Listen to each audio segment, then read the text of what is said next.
Welcome back to Morning Rush. New this morning, community advocates and concerned residents of Cobb County are calling on local leaders to issue an emergency ban on all evictions immediately. Liza Lucas joins us now from the 11 Alive Bridge with more.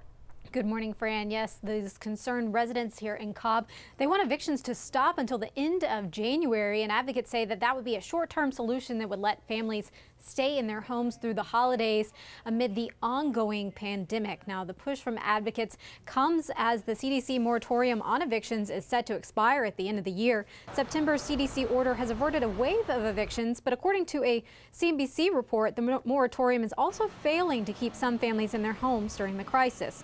Experts say tens of thousands of people have been evicted since September because the CDC's policy has been applied inconsistently across states, and some landlords have ignored or challenged their tenants' attempts at using the protection. Meanwhile, that moratorium again will expire December 31st, just when a spike in virus cases threatens to further undermine the economy. Tenants owing back rent is also a concern on a national scale. In fact, the global advisory firm Scout estimates that by January, renters could owe $34 billion in those back payments. Just really sad what's going on out there.